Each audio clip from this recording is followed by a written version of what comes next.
చంద్రబాబు నాయుడు గారి ప్రభుత్వం యొక్క మొదటి ప్రాధాన్యత వాళ్ళ మొత్తం నెక్స్ట్ రాబోయే 4 సంవత్సరాలు మొత్తం దృష్టి అంతా కూడా అమరావతి.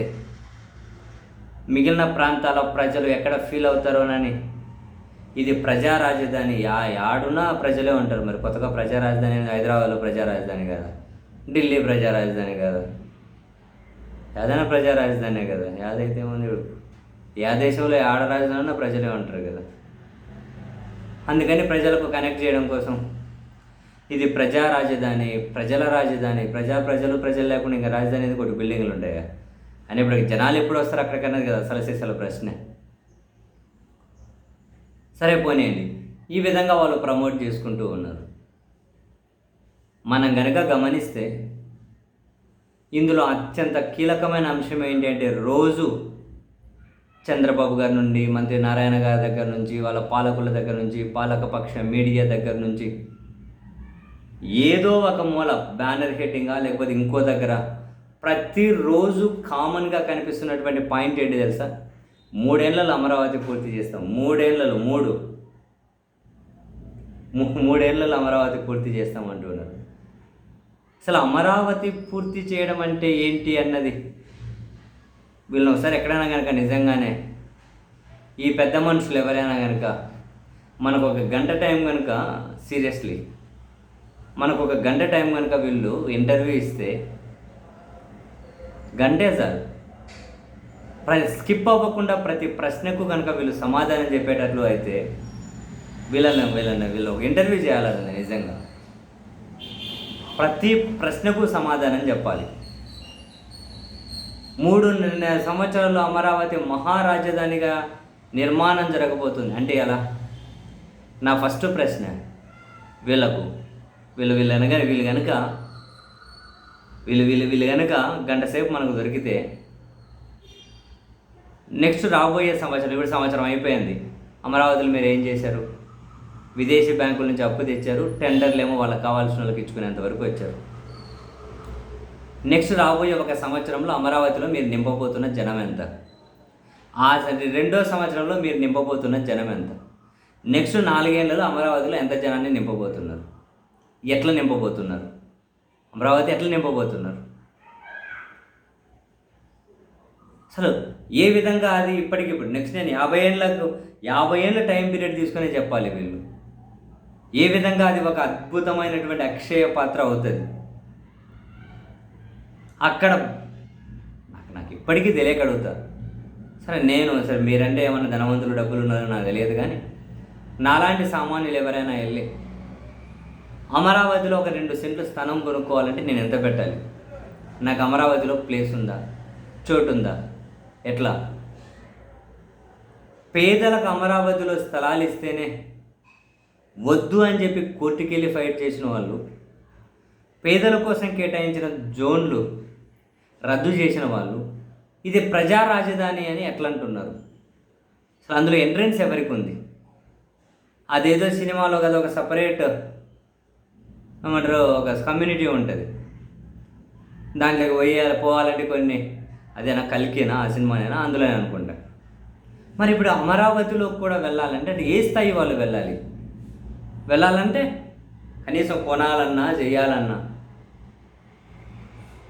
బిల్డింగులు కట్టేస్తే, ఇప్పుడు కడుతున్న బిల్డింగులు కూడా ఏంటి? వీళ్ళు 1000 కోట్లు పెట్టి హైకోర్టు అట, సెక్రటేరియట్ అన్నీ ఉన్నాయి. ఇప్పుడు వీళ్ళు కట్టేటివి అయితే ఉన్నాయి, అన్నీ ఉన్నాయి. ఇంకా 10-15 ఏళ్ళు ఏమైనా అసలు కొంచెం రెన్యువేట్ చేసుకోవాలి. తెలంగాణ సచివాలయం 4-5 దశాబ్దాలు పడింది, 4 దశాబ్దాల పైన. ఇప్పుడు ఆడ 100 కోట్లు పెట్టి కట్టారు, అది పక్కకు పోయి మళ్ళీ 1000 కోట్లు పెట్టి కడుతున్నారు. అంతే కదా. అంతకుమించి వీళ్ళు డబ్బు జనరేట్ చేసి అక్కడ ప్రాజెక్ట్ ఏం చేస్తున్నారు? డబ్బును జనరేట్ చేయగలిగే వర్క్స్ ఏమున్నాయి అక్కడ? విదేశీ బ్యాంకుల నుంచి అప్పులు తెచ్చి కడుతున్నవే కదా. నాకు అర్థం కావట్లే ఏంటిది. గన్నవరంలో ఎయిర్పోర్ట్ ఉంటే అమరావతిలో మళ్ళీ 15,000 ఎకరాలు పెట్టి ఎయిర్పోర్ట్ కడతారా? ఈ ప్రశ్నలన్నీ అడుగుదాం అనుకుంటున్నాం. వీళ్ళు కీలకమైన వ్యక్తులు, వాళ్ళు వీళ్ళు కాదు. నన్ను కొందరు డిబేట్లకు అని చెప్పి పిలుస్తారు, కానీ ఆ చెత్తంతా నాన్ సెన్స్, యాడికి పెట్టాం వేస్ట్. ఏం తెలిసిన వాళ్ళు ఉంటారు ఆడ. ఏం మాట్లాడదు, ఏం గ్యా గ్యా గ్యా గ్యా గ్యా గ్యా అంటుంటారు. ఏంది మనకు నెత్తి నొప్పి, లేనిపోయిన నెత్తి నొప్పి. గన్నవరంలో ఎయిర్పోర్ట్ ఉంది, అమరావతిలో ఎయిర్పోర్ట్. అసలు ఎవరన్నా పర్మిషన్ ఇస్తారా? అంటే గన్నవరం మూసేస్తారా? బేగంపేట మూసేసి శంషాబాద్ అయినట్లు. ఏడంటే అవసరాలు ఉన్నాయి కాబట్టి, ఎందుకంటే అవసరాలు పెరిగినాయి కాబట్టి.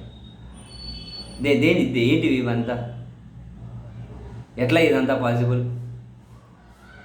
అని ఏంటి, అటు బిల్డింగ్లు కట్టేస్తే ఏం చేస్తారు? ఏం బిల్డింగ్లు కడుతున్నారు? ఎందుకు 2015 రేటు 2025కి వచ్చేసరికి డబల్ ఎందుకు అయింది? ఒక్క ప్రశ్నకు కూడా జనాన్ని ఎట్లా నింపుతారు? ఎప్పటికీ నింపుతారు?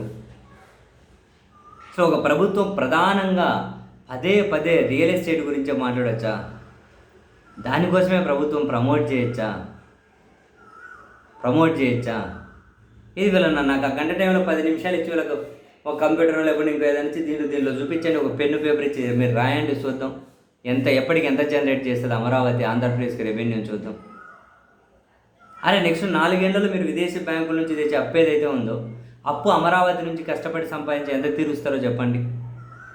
విదేశాల నుంచి అప్పు తెస్తున్నారు కదా, నేను బ్యాంకు నుంచి అప్పు తీసుకున్నాను అనుకోండి, అప్పు నేను కష్టపడి కట్టి తీర్చాలి కదా. వీళ్ళు అమరావతి పేరు మీద అప్పు తెస్తున్నారు కదా, ఉల్టా కట్టేది ఆంధ్రప్రదేశ్ నుంచి కడతారు కదా, మొత్తం ప్రజల నుంచి తెచ్చేది అమరావతి పేరు మీద కదా. అట్లాంటప్పుడు అమరావతి అనే పేరు మీద డబ్బు 4 సంవత్సరాల నెక్స్ట్ విదేశీ బ్యాంకులు ఎంత కట్టబోతున్నారు, అంటే ఎంత సంపాదించబోతుంది అమరావతి? మీ అంచనా ఏంటి? ఇలాంటి ప్రశ్నలు చాలా అడగాలనుంది. మీరు ఎవరైనా క్లారిటీ ఇచ్చారండి? వీళ్ళు పాలకులు ఇచ్చారా? పత్రికలు ఇచ్చాయా? టీవీ ఛానళ్ళు ఇచ్చాయా? అమరావతి జగన్ నాశనం చేశాడు, చంద్రబాబు నిలబెడుతున్నాడు. సూటిగా వీళ్ళని అడిగే ఇంకో ప్రశ్న కూడా ఉంది. 5.5 దశాబ్దాల అంతా హైదరాబాదులో కేంద్రీకరింపబెట్టిన తర్వాత, అంతా అక్కడే పెట్టిన తర్వాత, ఇక్కడ ఎలాంటి ప్రాజెక్టులు ఎలాంటి డెవలప్మెంట్ లేకుండా చివరికి ఉన్న పలంగా హైదరాబాద్ మీది కాదు అని ఆంధ్రప్రదేశ్ ప్రజలను పంపించేస్తే ఏం జరిగింది? దాని నుంచి మీరు ఏం పాఠం నేర్చుకున్నారు? అదే తప్ప ఇక్కడ ఎందుకు చేస్తున్నారు? రాజధాని కట్టాలనుకుంటే ప్రభుత్వ భవనాలు ఏదో చిన్నగా చేసి మొదలెట్టి అయిపోయి పొంగ అదే ప్రైవేట్ వాళ్ళే డెవలప్ చేసుకుంటూ పోతూ ఉంటారు. అక్కడ ఇక్కడ ప్రభుత్వ భూమి ఉంటుంది, మధ్యలో అవసరమైన దగ్గర తీసుకుంటుంటారు, లేకపోతే ఆ భూములు ఇచ్చిన వాళ్ళ దగ్గర ప్రైవేట్ వాళ్ళు అవసరమైతే కొంటారు, ఏదో జరుగుతూ పోతుంది, డెవలప్ అవుతుందేమో. పెట్టండి అక్కడే రాజధాని, కాదని ఎవరు అనట్లేదు. అక్కడ పెట్టడాన్ని ఎవరు వ్యతిరేకించట్లేదు. కానీ ఇంత దానికి కనీసం ఒక్క ప్రశ్నకైనా క్లారిటీ లేదండి. ఇన్ని వేల కోట్ల అప్పులు తెచ్చి ఇందులో ఎంత వేస్ట్ అవుతుంది. ఎత్తిపోతలు నీళ్లు నిలవకుండా ఎత్తిపోతల కోసం 3,000 కోట్లు ఖర్చు పెట్టాలా? బయట అయ్యే కన్స్ట్రక్షన్ రేట్కి అక్కడ అయ్యే కన్స్ట్రక్షన్ రేట్కి 2 ఇంతలు ఎక్కువ ఉంది. అదంతా వేస్ట్ అవుతున్నట్లే కదా. అట్లా అడుగుంటూ పోతే ఎన్ని ఏమన్నా అంటే దాన్ని వ్యతిరేకించే వాళ్ళు ద్రోహులు, వాళ్ళు కుట్రదారులు. గంట సేపు వీళ్ళు టైం దొరకాలి. ఈ ప్రశ్నలకు సమాధానాలు చెబుతారో మధ్యలో ఆపేసి తిట్టుకుంటూ వెళ్ళిపోతారో తెలియదు కదా.